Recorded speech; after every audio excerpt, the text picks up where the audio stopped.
From the campus of Yale University, this is Business Talk with Jim Campbell, nationally syndicated across the country on the Biz Talk Radio Network and coming to you from our flagship stations, Yale Radio, WYBC, and 1490 AM WGCH Greenwich. All talk and all business, 60 minutes of radio with leading figures from the world of business along with the business of politics and sports.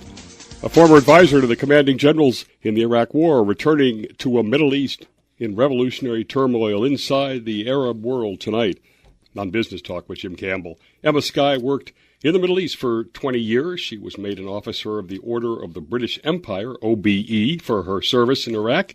Emma currently senior fellow at Yale's Jackson Institute for Global Affairs.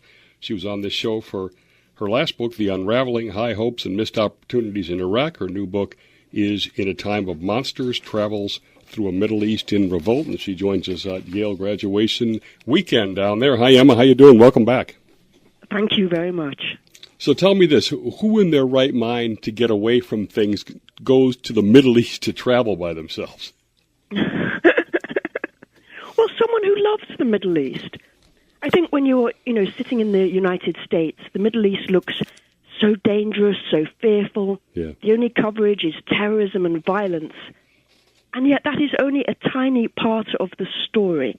The Middle East is fascinating. There's so many different peoples. There's so much to see and so many different people to meet there. Book is fascinating, by the way. And the Middle East is not as hospitable to women as you would think? Well, I find as a woman traveling in the Middle East, I get treated mostly very, very well. I mean, there are always some incidents. But the biggest story is one of tremendous kindness and generosity shown to me when I travel most of the time on my own, and I'm reliant on people's goodwill and kindness for my safety. Let's go right to the present first. There's been talk of potential war now with Iran, 120,000 troops may be brought in, which hasn't worked out well for us in the past. Do you take this threat of war seriously, and how damaging was pulling out of the nuclear deal? Well, when I heard the news over the last, it's almost 2 weeks, my heart started to race, and I thought, oh my God, is this a repeat again of what happened in the run-up to the invasion of Iraq? Is the threat being exaggerated? Is everything moving us towards conflict? And then I calmed down a bit and sort of breathed slowly and thought, look, we've had over 15 years of conflict in the Middle East. It's clear that President Trump doesn't want, to go to war. Despite his bellicose rhetoric, he's somebody who's been trying to get the troops out of Syria and out of Afghanistan. So I think cooler heads hopefully will reign. Of course, there's the problem of miscalculation. If we hear all this news, all this noise in our news, imagine what the Iranians are hearing. And there's a potential for the Iranians to fear that we're coming to attack them and to do things that look aggressive towards us, and then we will respond, and it all escalates. So that's the fear. I mean, the nuclear deal, there was one thing that Iran was doing right over the last few years, and that was complying with the nuclear deal. It's done a lot of other things bad with its use of militias and funding for extremists, but it was actually, according to all the intelligence experts and analysts, it was actually complying with the nuclear deal. So I think it was risky to pull out of that deal. Okay, now we'll go back to your time there, the Iraq War. We went in for weapons of mass destruction. They weren't there. We went in for regime change to transform to democracy and unintended consequences, right? ISIS, Syrian civil war. How do you look at it looking back? We should never have invaded Iraq. I mean, as you said, it was based on the theory that Saddam had weapons of mass destruction, which he might give to terrorists, and yet that intelligence was proven to be faulty, so we shouldn't have gone in. But nothing that happened in Iraq after 2003 was inevitable. I mean, there really were hopes of a world without Saddam Hussein's, and we missed many opportunities to create that better order. And what we did in 2003 by dismissing the civil servants and all the security officials was collapse the state. And it was in that sort of ungoverned space that, first of all, Al-Qaeda took root in Iraq, and then its successor, the Islamic State. And so without the war, we wouldn't have had all of these unintended consequences, which then led to the refugee crisis into Europe and the rise of populism in the West. Wow. Let me ask you this. You were right with the commanding generals, Petraeus, McChrystal, brilliant people. And while I know the president's basically designed policy, I have never, ever seen what the definition of win was. Was that ever understood, the mission win? Well, at the beginning, first of all, when there was found to be no weapons of mass destruction, then the mission expanded to promoting democracy and Iraq becoming an ally in the war on terror and at peace with itself and at peace with its neighbors. I think when you look at the whole war, it was really only between 2007 and 2009 did we have a realistic mission, which was to bring down the violence, to buy the government of Iraq time and space to move forward with national reconciliation and the delivery of public services. So it was only in that 2-year period that we had the right strategy, the right leadership, and the right resources. And that bit we did achieve. Obviously, it all fell apart afterwards because Iraqi politics poisoned everything, particularly the Prime Minister Nouri al-Maliki, who stayed in power after losing the election in 2010. And it was his policies, very sectarian, that created the conditions for ISIS to rise up out of the ashes of Al-Qaeda in Iraq and present itself as a defender of the Sunnis against the Iranian-backed sectarian regime of Maliki. I look at this and I end up, is the Middle East insoluble? I remember Daniel Patrick Moynihan in the 60s had this thing about race relations saying there needed to be a time of benign neglect. Bush seemed to operate out of his gut. Obama seemed to overstudy. Neither seemed to work. Is benign neglect or us reducing our hubris that we can actually change things there? Time to stop all that? Well, I think we certainly have approached the region with massive hubris, as if it was our playground to experiment with our ideas of how to solve their problems. Now, there are many, many issues in the Middle East, issues which are nothing to do with us, and you can look at sort of an Arab state in crisis. But there are things that we also can do. And so often our involvement has been negative. So we've always looked at the Middle East as some place that we can buy oil and sell weapons to. And even though we speak the language of promoting democracy and human rights, too often we've supported authoritarian regimes and ignored human rights. Now, some people say, look, the region is such a problem, we should leave it alone. But refugees and terrorism isn't contained in the region. So I think we have to we have to realize that if we leave it alone, it's not going to leave us alone.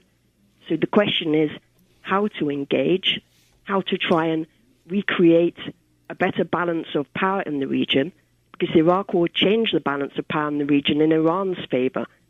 And that's what sort of sparked this geopolitical competition between Iran and Saudi, which led to them supporting these extremists in different countries, turning what were local grievances raised up in the Arab Spring into regional proxy wars, and then the massive refugee flow out of the region. So how can we help create a better balance of power? What can we do to try and bring civil wars to an end? How can we engage with the people in the Middle East? There are many millions of wonderful people in the region, young people who want to live their lives. They want to have opportunities. They want to have jobs. There's much potential there. All right. We have a minute to go in this segment. There's, rumors or whatever that the Kushner Middle East peace plan is coming up, and President Trump has taken major actions in Israel already, moving the embassy, the Golan, and the Gaza. What do you think about the prospects for that? The deal of the century, the ultimate deal. What can I say? At one level, you have to be hopeful. There was this vision of 2 states for 2 peoples. And the final status was all about Palestine in the West Bank and Gaza, Israel within its borders, and some land swaps between the 67 lines. The problem, I think it was the former president Shimon Peres said, the good news is there's light at the end of the tunnel. The bad news is there's no tunnel. We're talking with Emma Skye. We'll be back to look at why the Arab Spring failed and other travels with Emma as soon as we get back.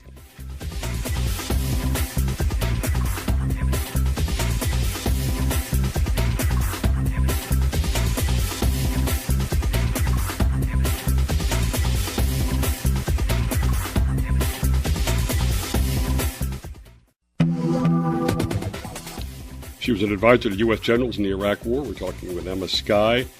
And in your book, in the Syrian Civil War, I think the title is chaptered Assad or Burn the Country.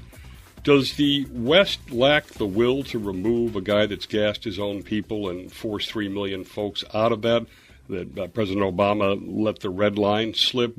Tell us about the Syrian Civil War. And I think you were in Syria in your book for part of it, right?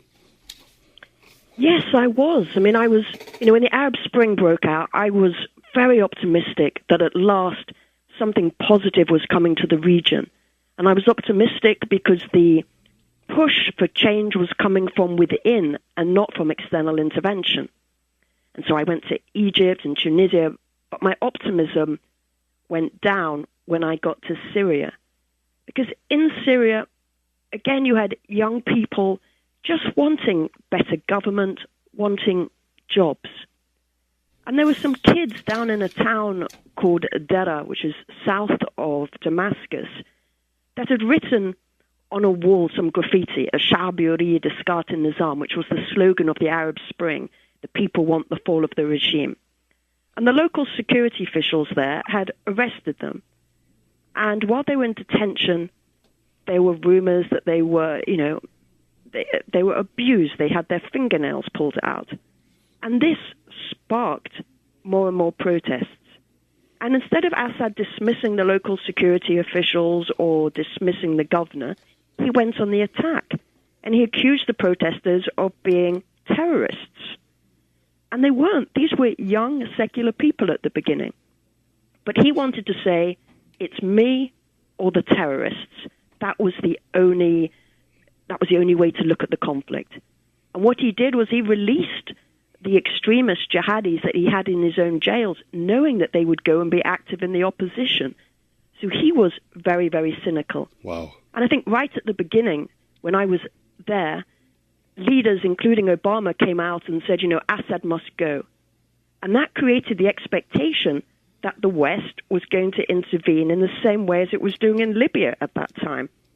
So more and more people mobilized, believing help was coming to remove Assad. And then you have Putin mischief. Well, that happened because Obama, drew a line and said, if chemical weapons are used, then that is a red line.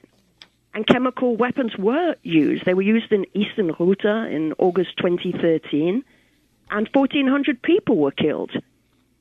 And yet, after that, Obama didn't respond. Everybody was ready for a military retaliation, and that didn't happen.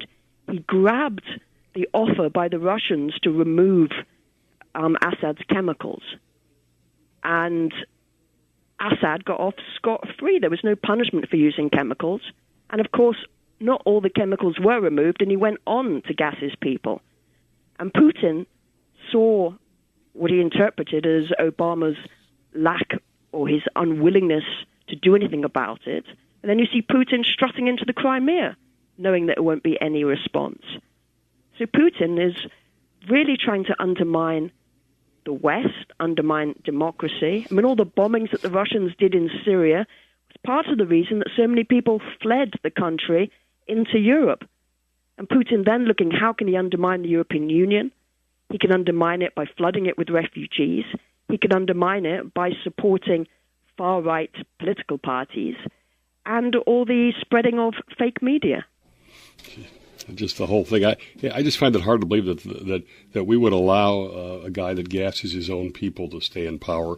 I want to move to Saudi Arabia, and they're also better 60 years of tyranny versus 1 year of anarchy. You get that paranoia of losing control. Now, MBS has somebody chopped up in Turkey. Tell us about Saudi and MBS. Well, Saudi Arabia. I mean, I went to Saudi. It was my first time to Saudi. And it's a very difficult place to understand because nothing is the way it seems. You know, to understand Saudi, you have to also understand its paranoia with Iran. And a lot of this dates back to 1979 with the Islamic Revolution in Iran, which excited or almost electrified people across the whole Middle East, this sense of the politicization of religion. And a lot of what Saudi has done or does is in response to that. So when Saudi felt internally threatened that what Iran was doing was going to inspire Shia groups inside Saudi, it was going to inspire political Islam, Muslim Brotherhood, this led Saudi to shore up its own Wahhabi base and to promulgate Wahhabism beyond its borders. And you also had, you know, the Soviet invasion of Afghanistan, when both the US and Saudi were funding the Mujahideen fighters to go and fight, well, for Saudi it was to fight the infidel. For the US, it was about pushing back on communism. So all of these things have been going on for a long time. And I think it was only when 9/11 happened and 15 out of the 18 people who conducted the attack were from Saudi Arabia that Americans began to think much more about what sort of religion, what sort of Islam was practiced inside Saudi Arabia. So along comes MBS, you know, the young prince, the reformer, who has this vision of trying to modernize the country and pursue what he refers to as a moderate form of Islam, knowing that that would have, you know, far-ranging effect across the Middle East if you're not promulgating Wahhabism and you're promulgating a much more moderate form. The problem is, though, that this young prince is also a bit erratic, doesn't necessarily understand how the rest of the world operates. And we've got, you know, the positive side, which is he's a charismatic leader with this forward-looking vision, but the negative side of him not allowing any criticism.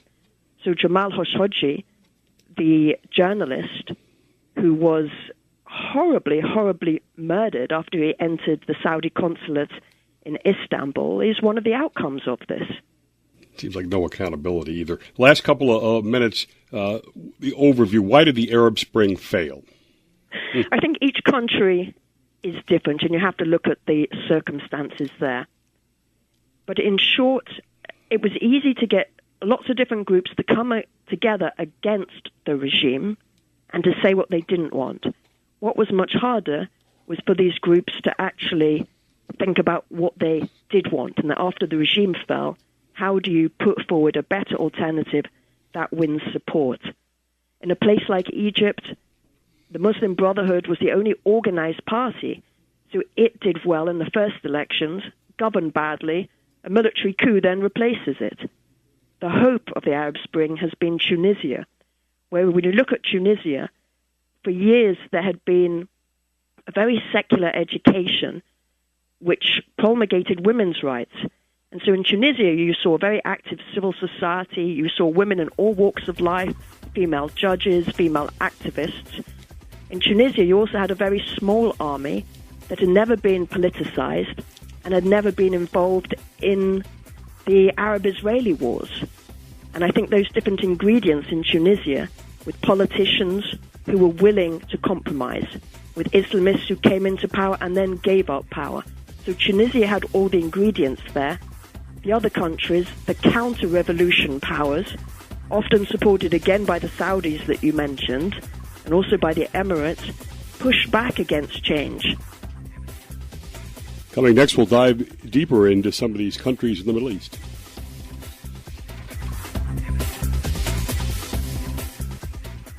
We're pleased to announce a new show, Forensic Talk with Jim Campbell, on WBTN, Monday nights at 7 p.m. The nation's biggest murders, the hunt for El Chapo, the Amanda Knox story, financial crimes on Wall Street, inside the crimes of Russia's Putin, and more. Forensic Talk gets exclusive interviews, tips, and access to Bernie Madoff, Wall Street insider traders who went to prison. No show has better sources. All talk and all crime, Mondays at 7 p.m. right here on 1370 AM WBTN, Bennington, your community radio station. Back with Emma Skye. In a Time of Monsters, travels through a Middle East and Revolt is her new book. And I believe she started out in Egypt, and you were, I think, witness to Tahrir Square. And I was stunned to read 90% of women are subject to genital mutilation, and the degree of anti-Jewish anti-Semitism, even given the Camp David Accords and stuff. What was the driver there, and how do you find the people of Egypt in a tough environment, a lot of poverty? You know, the Egyptian people, again, are very resilient. Egypt was the country that always set the trends in the Arab world for a very, very long time. And people remember that. People always refer to Egypt, Dunya, Egypt, mother of the world. And yet now when you look at Egypt, it's no longer setting trends. It is in a very difficult place. The economy is doing badly. Tourism, of which it relied on, has gone down a lot due to the insecurities there. And it's now under military leadership once more. When you look at President Sisi, he's much more authoritarian than President Mubarak was. So Egypt seems to be going backwards rather than forwards. President Obama started off his presidency with that speech in Egypt to reach out to the Muslim world. Normally the president would go to Israel first, but did that speech not pan out, or how was it received? You know, that speech back in, it was June 2009, talking of new beginnings between the Middle East and America. It was an extraordinary speech. It was a speech that recognized there had been wrongs done on both sides, that America had overthrown in a coup the democratically elected government in Iran back in 52, 53. And there were reasons for this long mistrust. And Obama was saying, recognize these things, but let's look to the future. And he spoke of new beginnings. He spoke of resolution to the Israel-Palestine conflict. He spoke of help and economic development, all of these things. So it created huge expectations. But at the end of the day, these were beautiful words, but there weren't the policies and the resources put to implementing those words. Yeah, and I think that's the tragedy of it all, because people were very hopeful that something different was going to come, and it didn't come. Going back to Tunisia, which you mentioned, that was where the Arab Spring actually started, and you talk about them being more moderate. Are there things from Tunisia that could spread to other countries that might be positive, or is it just so different? You know, I think it's important to have one country that serves as a role model. So yes, if Tunisia shows the other countries that it's possible, then of course that will inspire people. But Tunisia is very small. It's small population, small homogeneous population, and it doesn't necessarily mean that what happens there will then spread. If Egypt, for instance, had been the great success story, then it would have far more influence because of the films and the music that come out of Egypt. But I think Tunisia is important because it shows, hey, it's possible. Oman was another country that seemed to be a little bit more acceptable to reform. Oman, yes, but for different reasons from Tunisia. Oman is, you know, a beautiful country. It's a wonderful country to visit. It's very safe. The people are very friendly. And it has a very good leader. So Tunisia has moved to democracy. Oman is under a benevolent benevolent Sultan Qaboos, so a benevolent dictator who really looks out for the welfare of his citizens. So when the Arab Spring protests happened, he received the demands from the protesters, he met with protesters, and he responded. He sacked a police chief, he removed ministers, he made reforms, and that took the wind out of the demonstrations. They felt that they'd achieved something, and so they stopped demonstrating. Going back to inside Iraq and on the border of Turkey, we'll talk about Turkey, Kurdistan. I didn't realize such an economic boom was going on the way you talk, although I know they have oil. Should Kurdistan become an independent country? Well, that's the dream of the Kurds. They've dreamt for, 100 years of independence. They were hoping that after World War I, with the breakup of the Ottoman Empire, that they would receive independence, and they were given a pledge that they would, and then that didn't happen. So the Kurds have long held this dream of independence. The problem that they've had is there's no agreement on where their borders should be, and they've also had confusion over their leadership. They've never had a unified leadership. Now, in the fight against ISIS, the Kurds were a key ally to the West on the ground. And inside Iraq, the Kurdish forces took over the territory that ISIS had been controlling. So as they moved to liberate Mosul, they also took over this whole swathe of territory in northern Iraq called the Disputed Territories, including Kirkuk. And the Kurdish president, Barzani, thought this is a great time to do a referendum on independence, which he did do back in 2017, September 2017. But that, the response to that was very harsh. The Iraqi prime minister sent Iraqi forces up to the north, pushed the Kurds back out of that territory, back to the 2003 border, because no Iraqi prime minister can afford to lose Kirkuk and its oil fields. So it really backfired on the Kurds, and there was infighting between the different Kurdish parties. So the economic boom that I referred to in the book, that then came to a halt, and the Kurds have been through a period of real financial difficulty. Wow. You mentioned ISIS, which the book calls the bastard child of the Iraq War. Is ISIS, has it been defeated? And you talk about, interesting too, is what is the difference between Al-Qaeda and ISIS? So I think this iteration of ISIS, as in the physical caliphate, has been defeated. You remember back in 2014, ISIS swept across a third of Iraq and across large swathes of Syria. It ended up controlling territory the size of the UK, with 10 million people under its command, under its control. Now that has ended. The anti-ISIS coalition with air power and supporting local militias on the ground has succeeded in destroying the physical caliphate. But what remains are, tens of thousands of people who are in jail. And you can see these very quick trials that are happening of ISIS fighters and people being sentenced to death. But you also hear that it could be relatives of people in ISIS or people just accused of being in ISIS who weren't, and they're not really having fair trials. There are also these isolation camps with an estimated 40,000 women and children. So the ISIS wives, jihadi brides, and some of them are themselves committed fighters there, but others who were just swept along with it. And then the kids. So some of these kids were born off rape. Some of them, the kids of foreign fighters who came and their parents had killed. What happens to them? And if they're just kept in these camps and they've got no hope of being rehabilitated back into society, I think you're growing the next generation of fighters. And nobody wants to deal with this issue. It's a very, very difficult issue.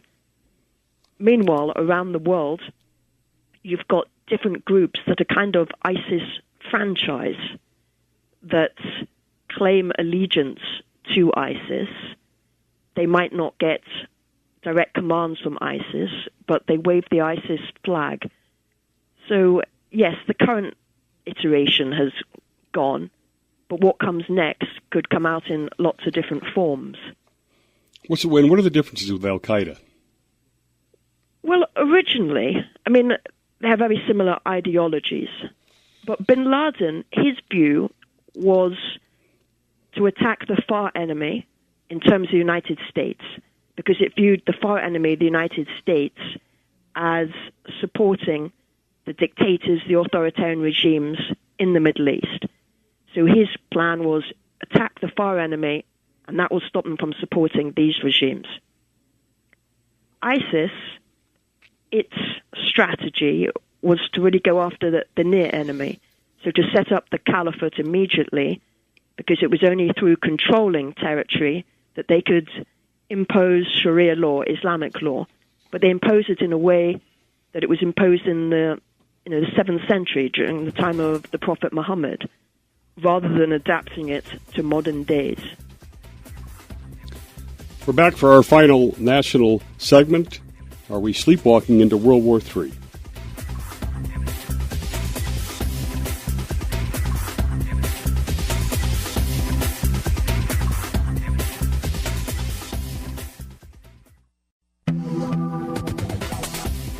Middle East expert Emma Sky, and nature tends to abhor a vacuum as we try to withdraw a little bit or whatever. Are we sleepwalking into big trouble, and what should we do in the Middle East?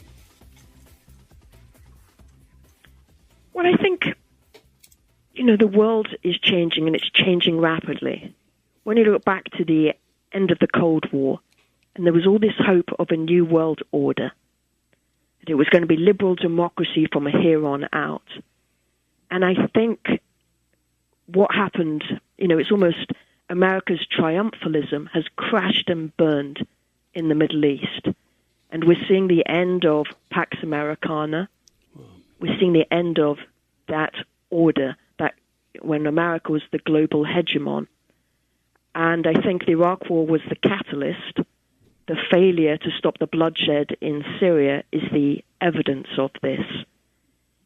And as America, I think what America did in the Middle East harmed its reputation hugely. And the global war on terror became this obsessive hunt for terrorists. There may have been 400 bad guys at the time of 9/11. Our response to 9/11 has collapsed states, has caused the proliferation of jihadis and these armed groups.